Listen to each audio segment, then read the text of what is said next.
이성희 대표님 마지막에 잠깐 짚어주셨던 것처럼 지금까지 발표는 대부분 우주는 앞으로 이렇게 좋을 것이다, 이렇게 잘 될 것이다 했지만 지금 자유토론 시간에 가서는 우리가 지금 바로 대한민국으로서 또는 세계인, 인류로서 맞닥뜨렸거나 맞닥뜨릴지도 모르는 문제에 대해서 하나씩 발표 순서대로 질문을 드리겠습니다.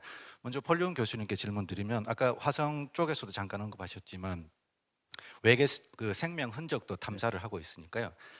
가까운 시일 내에 혹시라도 외계 생명의 흔적이 발견되거나 또는 뭐 더 나아가서는 외계 지적 존재와의 조우가 있을 수도 있고 지금 공상과학이 점점 뭐 우리 우주 관광병처럼 실현되고 있으니까요. 그게 혹시 우리 인류 문명에 미칠 영향이라든가 또는 가깝게는 어떤 변형된 세균의 재진입 이런 문제를 한번 짚어주시겠습니까?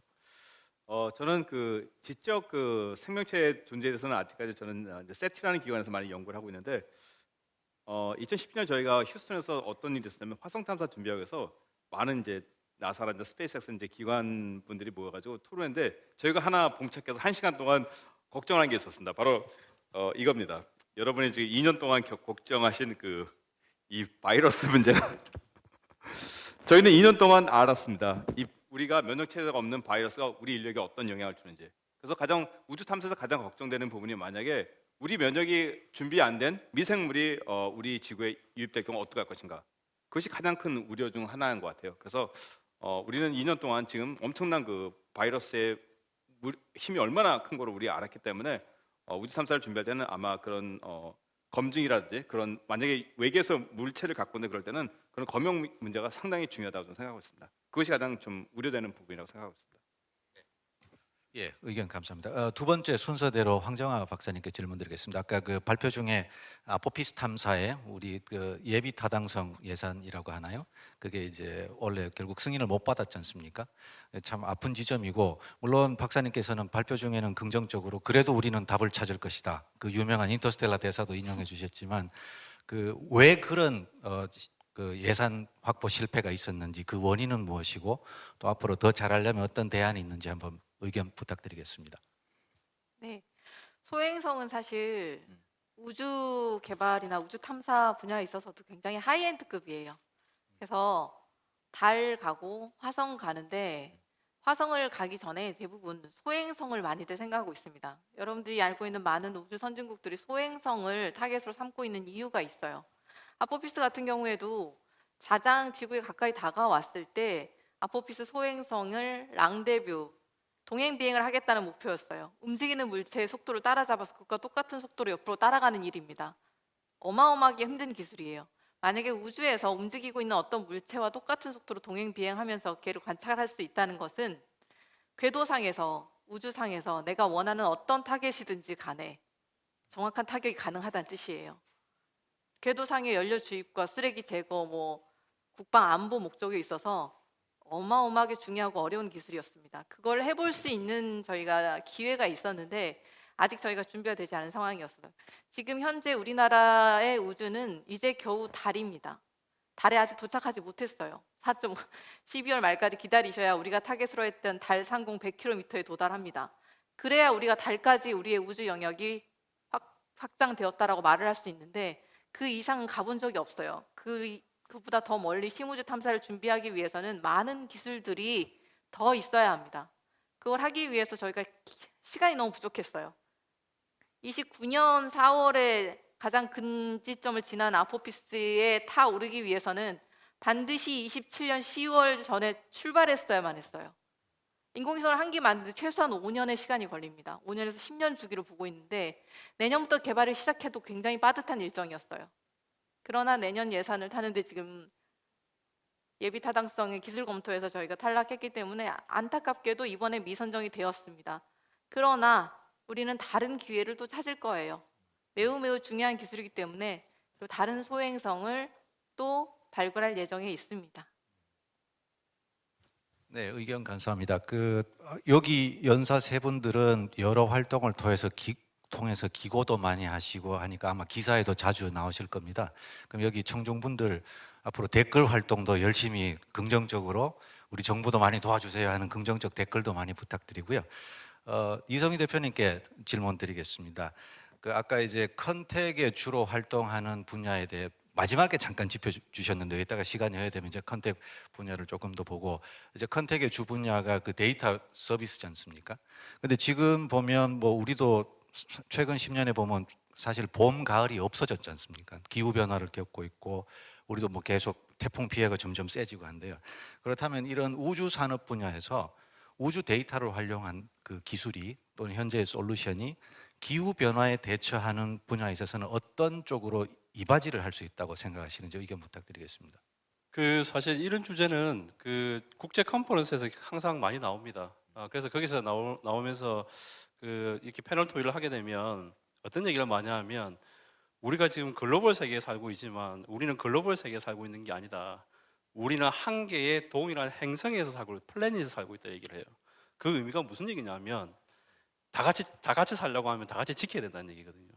자, 그러려고 하면 각각 왜 국제 조직들이 만들어지고 있고 그게 왜 여러 가지 툴이 있지만 그게 우주를 왜 집어였느냐 하면 우주에서 사실은 국제 어떤 기후 변화 그리고 기후 변화를 어떻게 센싱할 수 있는 위성을 띄워서 위성에 여러 가지 센서를 달아서 우주 날씨 그리고 지구의 상에서 어떤 기후 변화를 하기 위해서 위성에 여러 가지 센서 달아서 모니터링을 합니다. 특히 뭐 실내로 이런 게 있죠. 그 뭐 아마 신문지상에도 많이 보셨을 텐데 아마존 같으면 저기 브라질의 아마존 열대 우림이 있잖아요. 굉장히 많이 훼손됐거든요. 그래서 거의 90년도부터 2000년도까지 한 10년 동안 거의 제가 알기로는 그 2만 스퀘어 킬로미터 정도가 사라졌어요. 그러다 보니까 브라질에서 그렇고 전 인류가 거기에 대해서 굉장히 심각성을 느끼고 어떻게 그러면 보호해야 되냐. 그 왜 그렇게 사라졌냐면 그냥 불법 뭐 벌목도 하고요. 뭐 불도 난 것도 있고 그리고 실제 동남아 같은 경우에는 산을 이렇게 산에 산성화될 수 있는 약품을 뿌려서 완전히 그 땅을 죽인 다음에 민물새우를 양식하는 것도 굉장히 많습니다.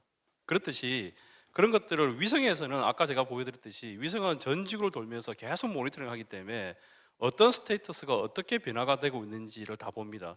그래서 그걸 보통 우리가 변화 탐지라고 해요. 영어로 체인지 디텍션인데 그거를 계속 찍은 다음에 기존에 오늘 찍은 상태와 내일 찍은 상태, 모레 찍은 상태, 1년 뒤의 상태를 계속 모니터링해서 AI 딥러닝을 통해서 변화 탐지를 자꾸 이끌어냅니다. 그래서 우리는 위성 영상을 가지고 그 변화 탐지를 하는 회사들이 전 세계에 굉장히 많아요. 우리나라도 하고 있고요. 그래서 그런 측면에서 실제 랜드셋 5하고 랜드셋 7이 그 브라질의 그 산림 자체가 어떻게 훼손되는지에 대해서 계속 모니터링하고 그 데이터를 어널리시스 리포트를 브라질 국가우주국에서 계속 온라인에 올리고 대국민들의 어떤 인식 변화를 하는데 굉장히 성공했어요. 그래서 80% 이상이 줄어들었습니다.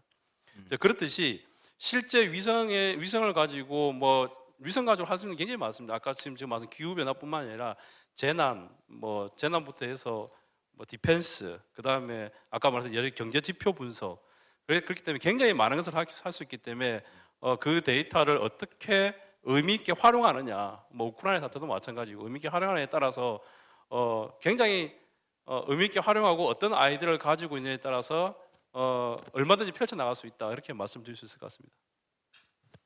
예, 그 의견 감사합니다. 그 아까 처음에 답변하실 때 다 같이 지구를 지키자 이게 아주 함축적으로 모든 의미를 담고 있지 않나 싶습니다. 이번에는 순서를 좀 바꿔서 질문드리겠습니다. 황정화 박사님께서 이제 우주 연구의 첨단에 계시는데요. 그리고 아까 아포피스 탐사의 예비 타당성 그 예산 아쉬운 그 확보 실패도 말씀하셨고요. 근데 하지만 이제 국가 연구소 소속이시기 때문에 아무래도 또 이거 꼭 국가 방위라는 측면을 떠나서 우리나라의 연구 자산 보호랄까요? 또는 연구 공간 확보 그리고 아까 그 라그랑주 포인트도 언급하셨는데요. 우리가 그런 이제 아직까지는 우리가 전체적으로 솔직하게 얘기하자면 후발주자지 않습니까? 우주 선진국 대비. 그럼 우리도 이 국가 경제 선진국뿐만 아니라 우주 선진국에 진입하려면 국가적으로 정책적으로 어떤 게 좀 더 나아져야 우리가 이제 정말 선두주자로서 뭐 미국, 유럽하고 어깨를 겨룰 수 있을지 고견 부탁드리겠습니다. 네, 굉장히 어려운 질문입니다. 심각한 질문이고요. 진지한 질문입니다. 지금 우리나라가 아까 말씀드렸던 제가 우리나라 첫 번째 인공위성이 우리별 1호라고 말씀드렸는데 우리별 1호의 발사 연도가 언제인지 아십니까?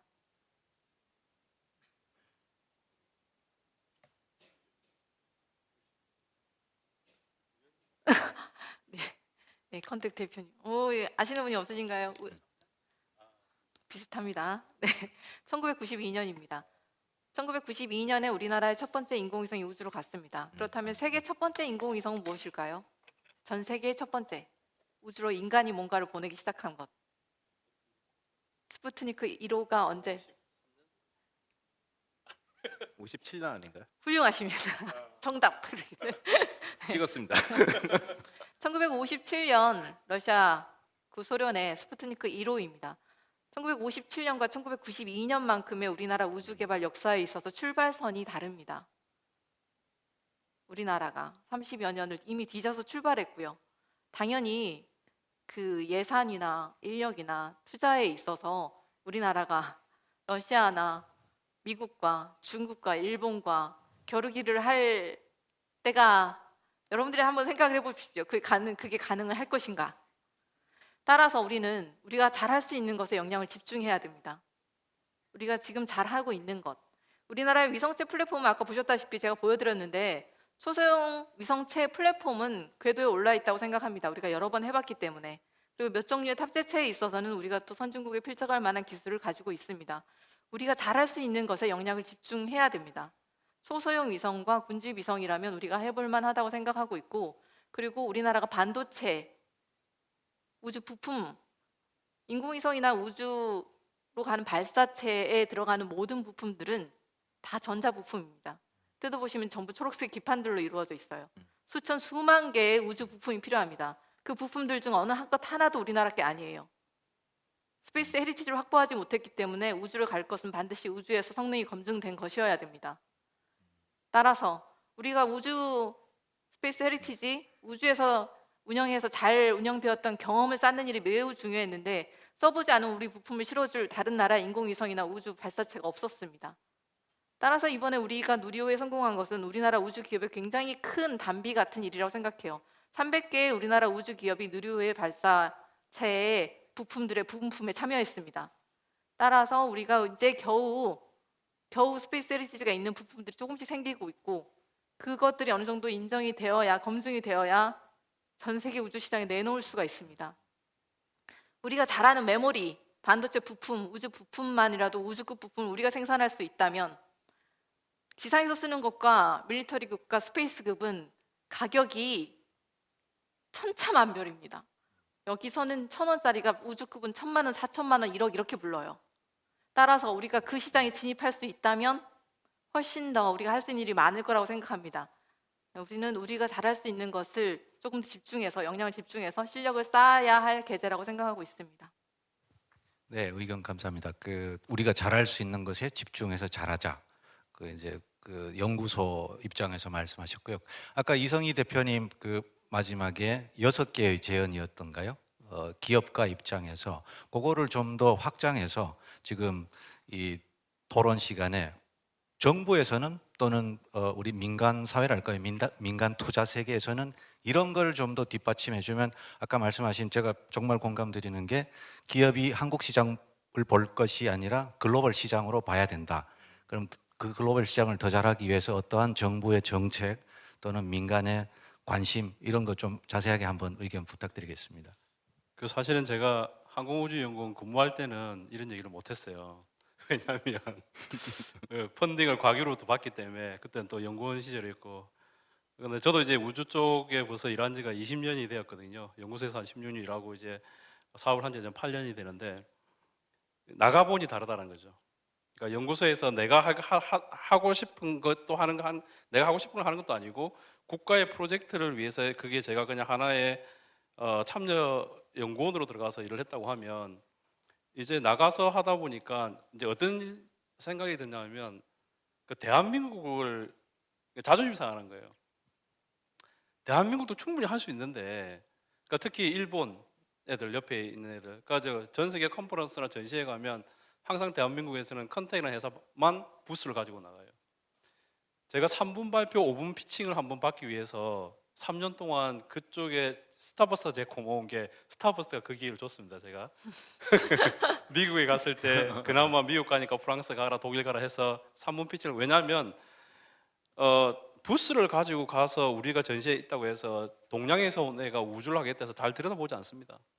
지금처럼 나가서 3분야도 받아서 우리가 이런 비즈니스 하는데 그때는 저희 비즈니스를 얘기한 게 아니라 제가 연구소에 있을 때 나사랑 이사랑 협력했던 것만 얘기를 했어요. 왜냐 내가 이런 레퍼런스가 있다는 얘기했는데 자 제가 무슨 말씀을 드리고 싶냐 하면 우리나라는 아직까지 우주 기업이 스스로 각계 전투로 지금 플레이를 하고 있다는 게 그 현실입니다. 그러려고 하면 조직적으로 움직여야 되는데 글로벌 비즈니스를 하려고 하면 정부가 조금만 마중물을 이어주면 그게 가능하다는 게 제 생각이에요. 왜냐하면 아까 이사에 제가 빅 인큐베이션 센터를 말씀드렸고 일본은 대사가 직접 나와가지고 그 일본 애들이 갖고 있는 부스에 고객들을 소개해 주거든요. 그러려고 하면 사실은 저는 조직이 만들어져야 된다. 첫 번째. 지금 우주청 얘기가 많이 나오고 있는데 항공우주청으로 할 거냐, 우주청으로 할 거냐, 그리고 그걸 어디에 놓을 거냐. 그게 중요한 게 아니라 그 안에 어떤 컨텐츠를 담아서 어떤 롱텀 플랜을 가지고 전략을 짤 거냐가 중요한 거죠. 그래서 R&D는 국가가 반드시 해야 될 R&D가 있고요. 그 다음에 커머셜 비즈니스를 지원할 수 있는 조직이 한 개 우주청 내에서 두 개의 브랜치로 각각 있어야 된다는 게 제 생각입니다. 대표적인 게 이스라엘 같은 경우 이스라엘 밑에 엔트릭스라는 데가 있고 아르헨티나 우주청 같은 경우에는 뱅이라고 하는 커머셜 부분을 지원하는 디비전이 따로 있습니다. 그러다 보니까 우리가 민간 기업이 그쪽 우주청과 얘기를 할 때는 걔들하고 다이렉트로 얘기하면 굉장히 프로세싱이 빨리 진다는 거죠. 그러니까 그런 부분에 대해서 국가의 R&D 당연히 중요하죠. 근데 국가의 우주 육성 산업도 중요하거든요.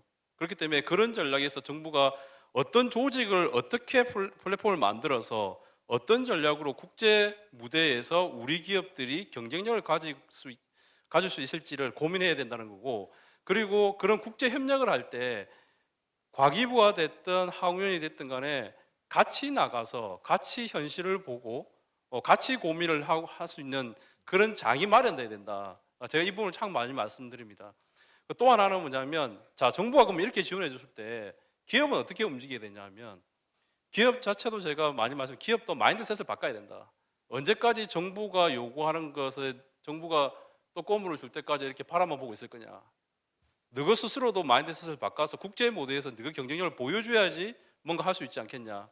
그 말씀을 드리는 거예요. 그래서 저희가 내부적으로 우리 그 민간 우주 기업끼리 얼라이언스를 맺어서 한번 해보자라고 하는 것들을 지금 진행을 하고 있습니다. 자, 그런 어떤 두 가지 측면에서 좀 고민이 이루어져야 된다, 그렇게 생각이 듭니다.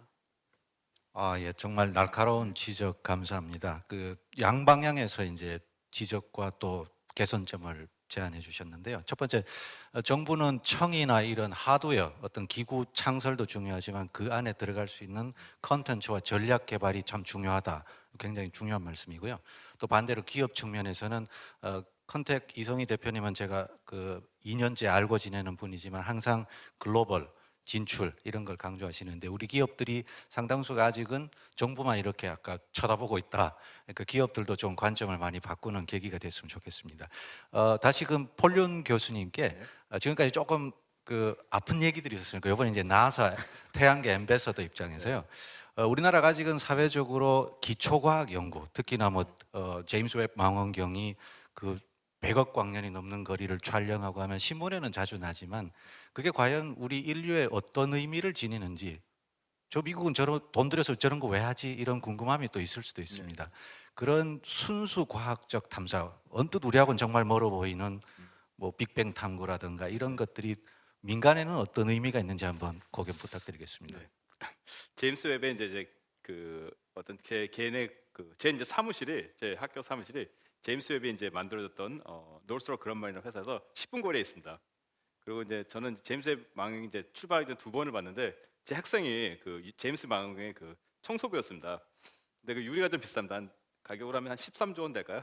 그래가지고 유리를 잘 닦아야 되는데 그 학생들을 보면서 상당히 많은 그 한국에서는 모르겠지만 미국에서는 어떤 일이 있었냐면요, 이공계 학생들이 증가하고 있습니다. 상당히 많이. 스페이스X라든지 일론 머스크의 그런 역할들, 그다음 이런 탐사들이 가장 국가 경제 방향 발전에 중요한 것이 뭐냐면 어떤 젊은 세대가 영감을 받는 거겠죠. 그래서 그런 영감을 통해서 제 학생들을 보더라도 그런 영감을 통해서 훌륭한 엔지니어가 되겠다는 노력을 많이 하고 있고요. 그래서 실적으로 경쟁을 주고 역시 아까 말했지만 그런 과정을 통해서 노스월키라는 회사도 이제 회사거든요. 기업에서 엄청난 많은 직업이 창출되고요.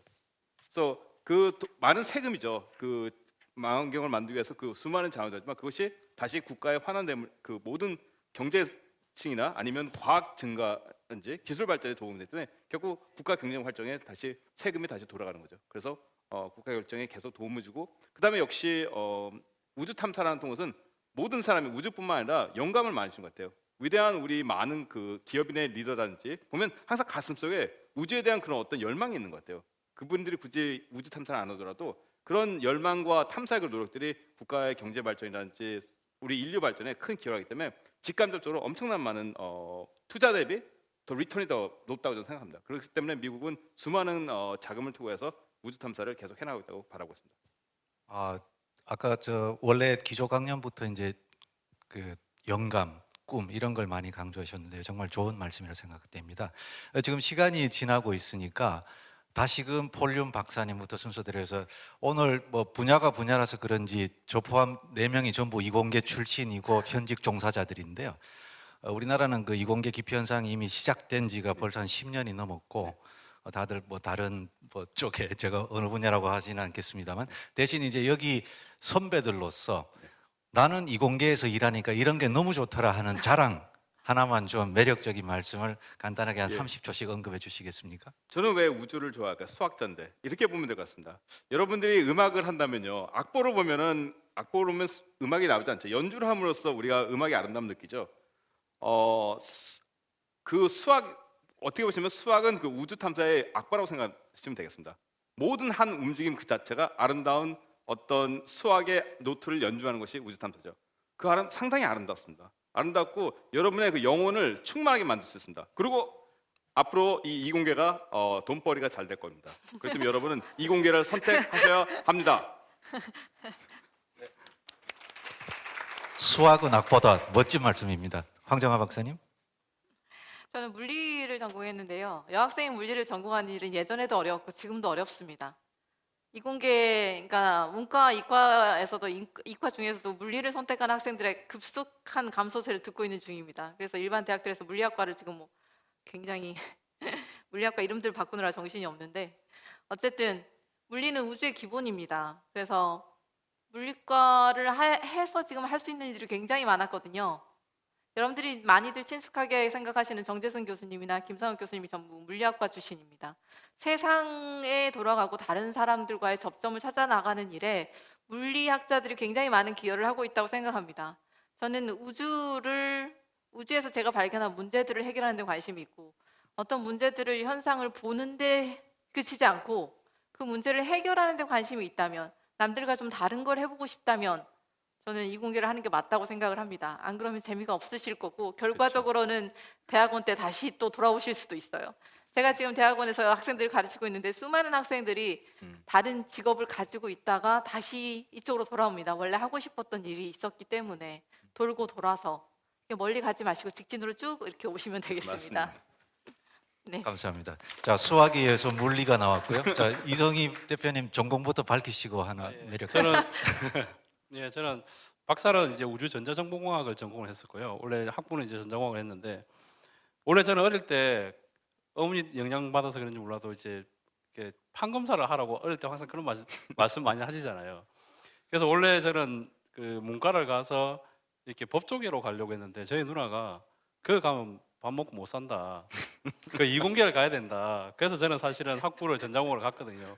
근데 제가 전자공학을 가서 이제 뭐 이렇게 뭐 항우에서 일을 하고 빚을 하다 보니까 참 좋은 게 뭐냐면 뭐 다른 것도 다 좋아요. 다 좋은데 저는 이제 저희 아들내미가 참 좋은 것 같아요. 그러니까 저희 아들내미가 지금 고3인데 이제 내년에 고3 올라가는데 황정아 박사님이 나온 카이스트 물리학과를 가고 싶어 해요. 공부는 안 해요. 그리고 이론 물리학자가 꿈인 친구예요. 그래서 제가 황정아 박사님 얘기를 몇 번 드렸어요. 사실 저희 아들내미한테. 근데 아들내미가 이론 물리학자가 돼서 시간과 공간을 연구하고 싶다는 게 이 친구의 생각이에요. 근데 저랑 얘기가 되는 거예요. 아빠가 이쪽 일을 하니까 12시가 돼도 1시가 돼도 어떨 때는 지가 궁금한 게 있으면 깨어서 안 자고 있어요. 그러니까 저랑 토론을 한 1시간 하다 자요. 저는 사실은 제가 만약에 문과를 갔으면 이런 얘기를 못 했을 것 같아요. 그래서 물론 아빠가 이쪽 일을 해서 그쪽에 영향을 받은지는 모르겠지만 그 친구도 전체 물리학을 전공하고 싶다. 근데 그 얘기를 아빠랑 같이 할 수 있는 공감대가 형성된다. 그런 부분이 좀 좋은 것 같습니다. 네. 예, 멋진 말씀 감사합니다. 수학, 물리, 전자공학 이어서 마지막 마무리로 항공공학도로서 짧게 끝내겠습니다. 오늘 긴 시간 경청해 주셔서 감사하고요. 아까 특히 경제 발전 또 기업 투자 관점에서 우주 쪽으로도 많이 투자하시면 그 수익을 많이 올리셔가지고 이미 우주 관광이 활성화됐으니까 다들 한 번씩 빨리 타보시기를 추천드리면서 오늘 세션 마치겠습니다. 감사합니다. 감사합니다. 감사합니다. 네, 고맙습니다. 여러분 수고해주신 사회자님께도 다시 한번 박수 부탁드립니다.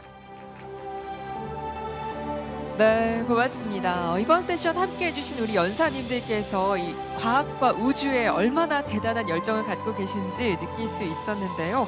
이 우주에 대한 끊임없는 도전은 우리 과학의 발전 또 기술의 발전뿐만 아니라 인류에 있어서는 이 새로운 세상을 여는 기회이기도 하죠. 그런 의미에서 우주가 갖고 있는 무한한 가능성 어떻게 활용하고 발전시킬 수 있을지 아주 진솔한 의견까지 더해서 말씀을 해주셨습니다. 오늘같이 함께 논의하는 자리들을 통해서 앞으로 우리 대한민국 역시 우주 선진국으로 거듭날 수 있지 않을까 하는 생각도 듭니다. 고맙습니다.